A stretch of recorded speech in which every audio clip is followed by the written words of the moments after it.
Good evening, everybody. You're watching America First. My name is Nicholas J. Fuentes. We have a great show for you tonight. Very excited to be back here with you tonight on Tuesday. We have a lot to talk about tonight, lots to get into. Big show. Our featured story, we're talking all about the Iranian nuclear negotiations, which took place on Friday morning in Oman. We talked a little bit about it last night. I was going to cover it, but we spent like 45 minutes talking about the Super Bowl halftime show, so we didn't really have any time. But I'd like to spend some ample time talking about it tonight. And I'm surprised it's not getting more coverage. We are in basically the exact same predicament with Iran that we were in exactly a year ago, which is we are hurtling towards war. There is once again a last-minute, last-ditch effort to negotiate our way out of this. Just like last year, there's really no evidence that that is going to happen. And as a matter of fact, it actually seems impossible. And there's two reasons for this. One, the positions of the United States and Iran remain irreconcilable. So Friday, there was this huge meeting, momentous considering the significance of it, between Iran's foreign minister and our special envoy, Steve Witkoff. They got together, and here we are 4 or 5 days later, and the two positions have not budged since a year ago, specifically concerning Iran's enrichment of uranium. For Iran, it is a red line. They insist on keeping their enriched uranium and their ability to enrich uranium. For the United States, it's the exact same thing on the opposite side. We require that they relinquish their enriched uranium and then they cease enrichment activity and eventually give it up altogether. So that's number one. It's impossible because these are diametrically opposed positions. Number two, even to the extent that there is, it seems, maybe a chance that a creative solution can be provided, you have the effort of the third party, Israel, to sabotage the negotiations. And actually, to that end, Benjamin Netanyahu has arrived in the United States earlier tonight for a working meeting tomorrow morning with the president, private, closed-door working session. He is going to lobby the United States not to make a deal. And not only not to make a deal, but also to impress upon the United States that Israel will not accept any deal that does not also include restrictions on Iran's ballistic missiles and support for its proxies, which is yet another red line for Iran. They don't even want to talk about it. So that's the state of the play. If these negotiations don't work, we are going to war. And preparations are being made for this. There are major cargo aircraft flying into Turkmenistan, just north of Iran. Trump is considering deploying a second carrier strike group to bolster our offensive-defensive capabilities. They're deploying additional Patriot missile batteries, THAAD systems. It's all going there. B-52 bombers, B-2 bombers. It's all being assembled, ready for a full-on regime change war with Iran in the event that the talks are not successful. So there's a lot riding on this. And we'll talk all about it. There is one additional change which people need to be mindful of, and this is a positive development. We have the intercession of at least 6, up to 7 Middle Eastern countries that are lobbying the United States to make a deal, and they're pushing very strongly. They are Turkey, Egypt, Qatar, Saudi Arabia, Pakistan, the United Arab Emirates, and Oman. They're all present at these negotiations. They are lobbying very strongly for the U.S. to make a deal. And it seems that anticipating the collapse of Iran, they are now all working together and forming a new axis, which may be able to counter the influence of Washington and Israel in the future. So that actually is a positive development. It's a positive change to the negotiations, and it gestures towards something positive in the future, even in the worst case scenario. So we'll talk about that too. We're also going to talk tonight a little bit about Howard Lutnick, who was questioned in a Senate committee earlier today about his connections to Jeffrey Epstein. Big problem. Howard Lutnick is the Commerce Secretary in the Trump government, close friend of President Trump. He also was a friend of Jeffrey Epstein. And this was known, that Howard Lutnick and Epstein had met and they had spoken to each other. However, Howard Lutnick insisted that he had not remained in contact with Epstein after Epstein was charged and convicted of soliciting minors to traffic for sex. And so he swore up and down that he never talked to him after that. They haven't spoken since 2005. That relationship was over. Well, one of the revelations in the DOJ's document dump of the Epstein files is that that is a lie. And it seems that Howard Lutnick continued a correspondence with Epstein, and actually his entire family visited Epstein's island long after Epstein had been charged, convicted, and served prison time for those crimes. So he lied, and we know that, and that is on the record. And now the Trump government is standing behind Lutnick. There's calls for him to resign, obviously. I think that's appropriate. And the Trump government is refusing. They say this is a distraction. We are ready to move on. The DOJ says, we're done with this. They do it to themselves. It is self-inflicted, this entire thing.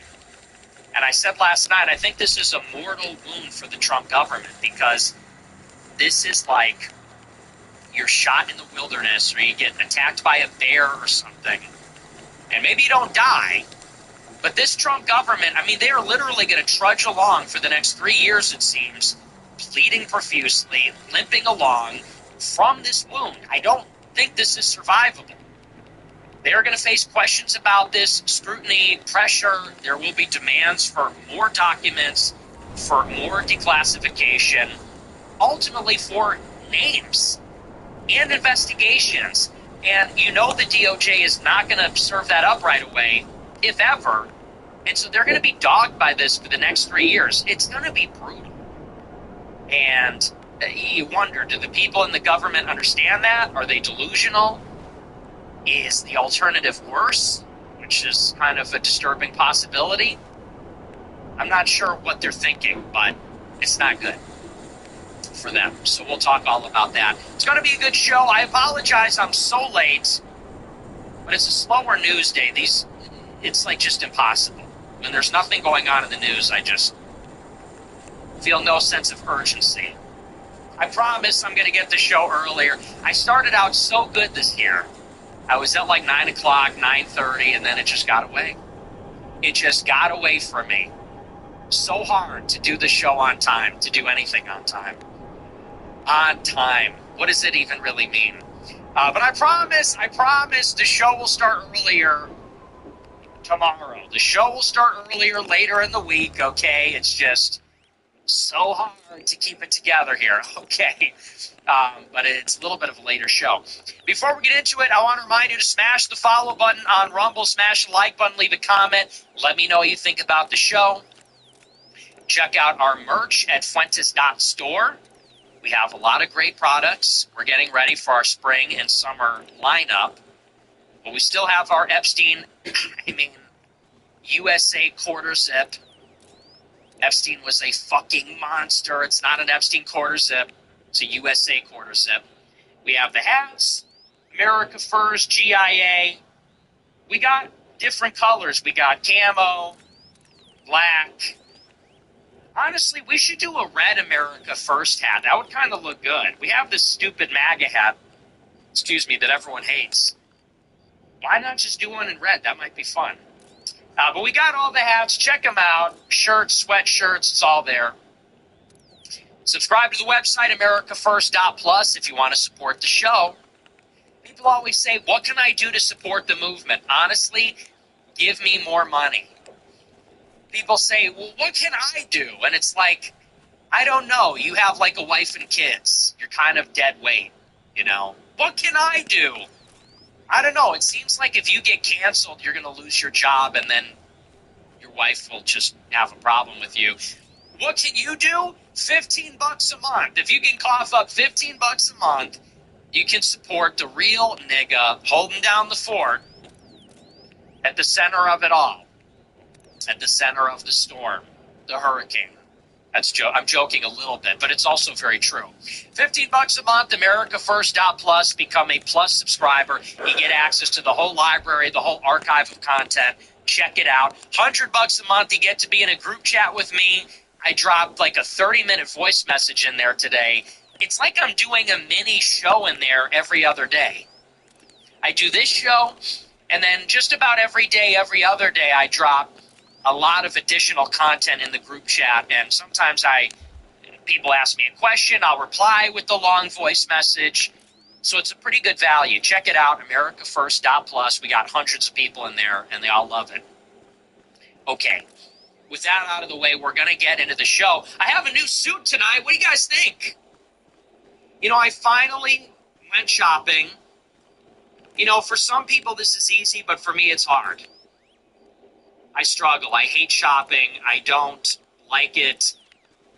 And so I've just been procrastinating literally for years. But I finally went out. I bought a few new suits. I think this one looks good. I'm loving it. I like the color. I like the fit. You know, it's off the rack. Because that's about my limit. You know, the guy said, do you want to get it tailored? I'm like, no, I don't want to come back here, you know. No offense. The guy was very nice, but he's like, do you want to get it tailored? I'm like, what does that involve? He's like, well, we send it away, you pick it up. I'm like, I want to walk out of here with it. I want to put it on. Like, I want to finish the process, make the purchase, put it on. Let's be done with this. So I'm pleased with it. Huge upgrade. Yeah, and I'm loving it with the mustard tie.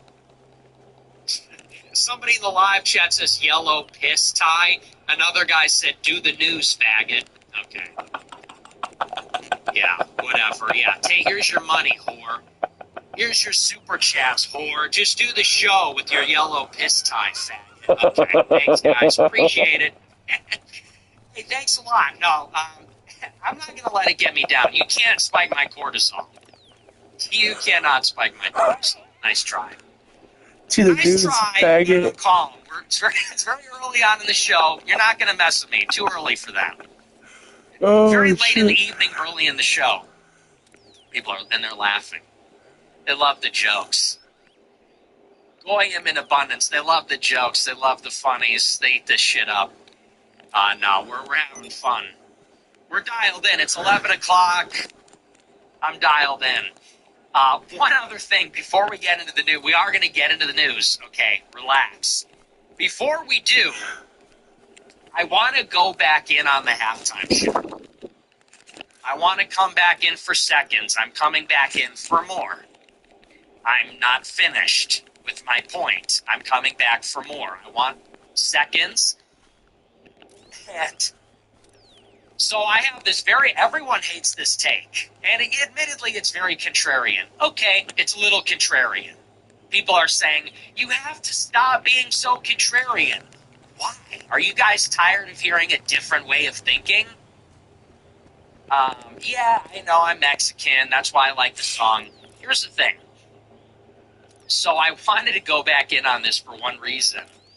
So, you know, I gave my take about the halftime show, and yeah, it's a little contrarian. But it's amazing. I've seen the Turning Point halftime show is now going viral. Because one of the performers, I don't know the guy's name, it's like Bradley something, or maybe this was a different one, I don't know. They're all the same to me. But one of these performers gets up at the Turning Point All-American halftime show, and he's got his acoustic guitar. You already know what I'm talking about. He's got like a hair transplant, leather jacket, big, fat, disgusting, puffy hands. You know these fat guys with their like disgusting, puffy hands? They look like Adam Sandler and Click. Remember when he got fat? They look like Wally. He's got these disgusting, puffy hands protruding from his leather jacket, horrible hair transplant, big, fat, chubby, disgusting face. He's got his acoustic guitar, and these are the lyrics. He's strumming his acoustic guitar singing, "It ain't easy being country in this country." He goes, "I just want to catch my fish, cut my grass, drink my beer. I want to wear my boots, drive my truck, hug my dog. This is the... Now, everybody hated what I had to say about this. Hey, look, I liked the halftime show. I liked Bad Bunny. I thought it was fun. I thought it was catchy. I thought it was lighthearted. I liked it. Everyone hated me for saying that. Thermonuclear meltdown over that take. People said I sold out for liking a show. Meanwhile, at the Turning Point halftime show, that's your alternative. That's the alternative. I just want to kiss my fish. Everyone said it sounded like he said kiss my fish. I just want to catch my fish, hug my dog, drink my beer. And I'm watching this on Sunday. See, this is why I was so mad. This is why I was so mad. We're going to keep coming back here like 100 fucking times. This is never over. This is why I was so mad. Because I just hate, I don't like that whole presentation. I mean, it really made me sick to my stomach.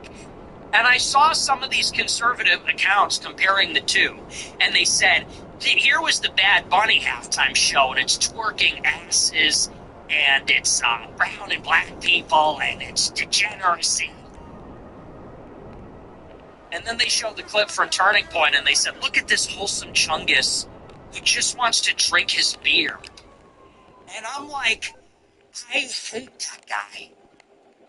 You want to know why? Because I hate weakness. I absolutely hate weakness. And I hate weakness coming from white people. Because here is what I saw in the two halftime shows. From the brown and black people, they are planting a flag. They're young. They're energetic. They're proud. They're confident. And they want everybody to know. The black people, the brown people, whether you like it or not, they're here. The barbarians are in the gates. They are here. They are outnumbering us in our country, in the world. They are proud. They are confident. They are young. They are dancing. They're playing their music. They are vivacious. They're having kids. And they are planting a flag. And their message, which we saw on Sunday, was, we are here. This is our country. Deal with it. And that was the message, unequivocally. That was the low-angle shot. It was a low-angle shot looking up at Bad Bunny and all the Latinos with their flags saying, love is stronger than hate. This is our country. This is our culture. We're here, and we're not going anywhere. And that's a muscular, strong message, and it conveys vitality. And there's no question that they have a future. Then I watched the Turning Point halftime show, your all-American halftime show, your safe space for white cucks, your safe space for white losers. And all the white people retreated to some stage in Atlanta, apparently. And they had a cry. They had a good cry about how we're all dying. And some pathetic white doofus got up on the stage and said, he's literally crying. You gonna cry, you fucking pussy? He's literally sounds like he's about to cry. Oh, a poor white man all by himself on the stage with just his little guitar, with his world's smallest violin. And he's up there sounding like he's gonna cry. I just want to hug my dog. I just want to drink my beer. I just want to watch the game. That's literally... Dude, we're the race that created fucking Adolf Hitler, nigger. We're the race that created Napoleon, Caesar, Hitler, Alexander, Stalin. This is what we've become? This is who we are? The Latinos, yeah, everything you say about them is true, but they're as ignorant as they are. They're planting a flag and they're saying, hey, come get us, whatever. And then you get some white loser who gets up and says, I just want to watch the game. I just want to drink my beer. Leave me alone. What, because I don't want my daughter to be trans, you're going to cancel me? It's like, dude, throw a fucking pair of balls. That makes me, it's like I said, it makes me want to switch teams. It makes me want to switch sides. It makes me depressed. If that is the state of the white right, if that is the state of white America, all-American halftime show, then fuck that. You deserve to die. You deserve to go extinct. If that's the best you have to offer. And this is all that white people seem to be able to offer anymore, is leave me alone. Leave me alone. Let us retreat. Oh, shit. It's like that movie based on an historical event. It's like that Christopher Nolan movie. What am I thinking of? The World War II movie. We literally just want a safe passage as we retreat. Let us retreat across the English Channel. Let us go home. Let us watch our game and drink our beer and catch our fish. And in a word, what it is a surrender. You know, because here's the thing. Here's what I'm going to tell you. Here's what I'm going to tell you, white people, okay? You heritage Americans, founding stock Americans. No, you can't just watch your game. You can't just catch your fish. You can't just put on your boots and hug your fucking dog. You can't. You want to know why? Because in order to be able to do all of those things, you need white men in charge. You need white men with guns. Do the news, faggot. You need white men with guns deporting the illegals. You need white men with balls running the show. That's what keeps the enemies at bay. You don't have that, they're planting a flag in your neighborhood. You don't have the pride to stick up for your country. You don't have the pride to stick up for your race. You don't have the pride to stick up for your culture. You're not willing to sacrifice. You're not willing to go all in. Then they're going to plant a flag in your neighborhood. And they're going to eat your dog. Okay? And they're going to kill all your fish. And they're not going to let you watch the game or drink your beer. You want to drive your truck, they're going to plow into you because they don't even speak English and they can't read the signs. And that is what will happen. So we have to do politics. We are in a civilizational war in the world against an ascendant Latin America, Muslim world, Asians, run by Jews. We're in a civilizational war in the world and in our country. And if you don't engage in politics and defend what is yours, if you don't take up space, if you don't acquire and wield power in defense of your own interests and your own people, other people will. They will take it from you. They will take up that space. It's a zero-sum game. They will take up that space. They will take and wield power, and they will wield it on behalf of themselves and their interests. And they will take our land, and they will take your fish, and your game, and your beer, and your truck, and your dog, and your kids, and your country. And that is what has been happening. And this is my message. It's not an anti-white message. People always get it twisted. I'm giving white people a kick in the ass. And I'm saying stop feeling sorry for yourselves. Stop retreating. Stop crying. Stop begging our enemies to leave us alone. They're never going to leave us alone. They hate us. They want us dead. And there's many race traitors among their ranks, too. There's many white liberals that want us dead. It's world Jewry that wants us dead. It's these invaders that want us dead. And you're begging them, pleading for mercy. Just leave us alone. We promise we'll be defenseless. We'll be small. We'll be harmless. That's what they're saying.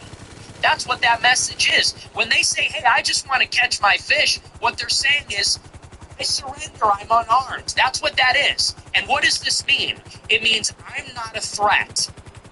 Hands up, don't shoot. I'm a civilian. I'm just catching my fish and hugging my dog and minding my own business. I'm not threatening. I'm harmless. I'm neutralized. Don't hurt me. Please, just let me be. You're in control. You're in power. You run the show. Just Give me mercy and allow me to live. And that's what that is. If that's you, fuck you. Fucking die. You might as well dig your own grave, get in it, and fill the dirt in on top of you already. We need to be threatening. We need to have power. We need to be in a position to defend our interests. We need to be in a position to repel these people. I don't just want to catch my fish. I hope that my great-grandchildren can just catch their fish and drive their truck and hug their dog. We don't have that luxury.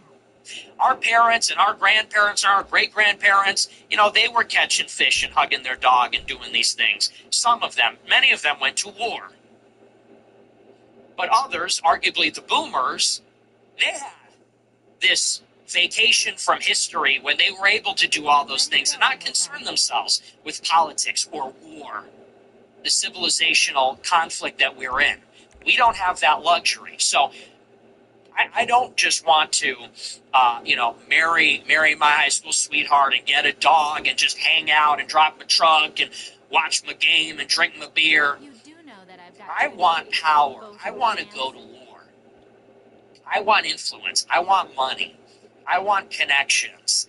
I want to feel powerful. I want to be powerful. I don't want to feel non-threatening and beg my enemy for mercy and show him that I'm not a threat. I want to be the threat. We want to be the one that knocks, so to speak.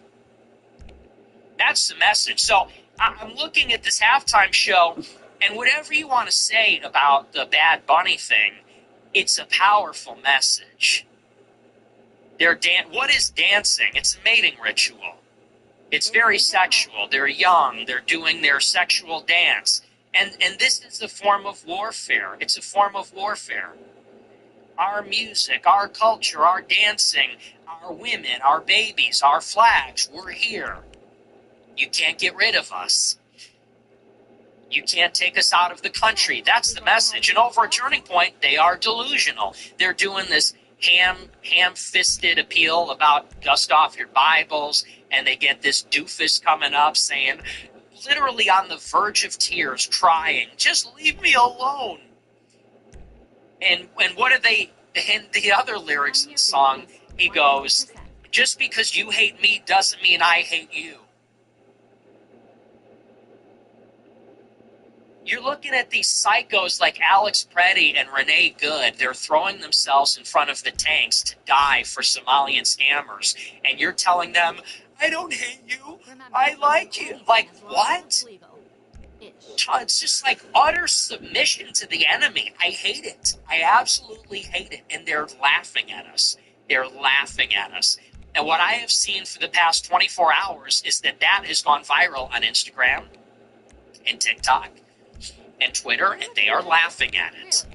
Okay? Everyone is laughing at it. Everyone is watching that performance, and they are laughing because it is ridiculous. It is a joke. And I want nothing to do with it. I've always said this. The Oliver Anthony thing, the Matt Walsh thing, this whole just leave me alone so we can roll over and die in peace. They're going to kill us, okay? So that's my postscript. That's my of course. Why not though? Modification of my take last night, because I really saw it and I was just thinking about it and I was just getting so angry. I'm like, this is pathetic. I hate it. And it's just such a terrible message for young white men. He's strumming, and who the fuck wants to watch that? It's a Super Bowl. Fireworks, it's the big game. Everybody's eating wings. Everybody's hanging out. Cut to Turning Point. And slow it down for a minute. I just want to hang out with my dog, and I want because I don't believe in transgenders. Just leave me alone. It's like, who invited this guy? This sucks. This show is not even good. It's not good music. It's slow. Let's get the energy up. Let's cry about how you can't be against transgenders without the left canceling you. What? It's disgusting. They should have had something else. Like I said, you got a lot of white musical acts to pick from. Pick something else. There's other good stuff. And honestly, People say, oh, well, you like Kanye. Yeah, because Ye got up and he was a menace. He said, I'm the bully. Heil Hitler. He said, I'm the bully. I'm the villain. Spray painting swastikas on his building, and everyone's freaking out. It was aggressive. He's dressing up like Jason Voorhees, like I'm a serial killer. I'm the villain. I'm a bully. That's taking the power. No, I'm not non-threatening.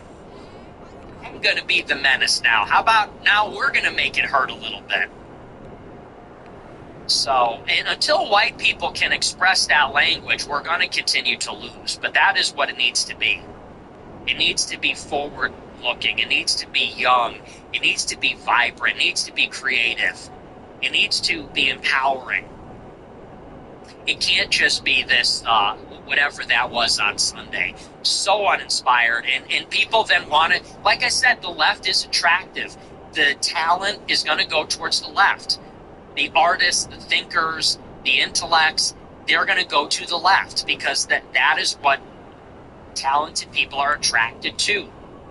Energy, a future, ideas, a message, not whatever that was, this big performative outrage.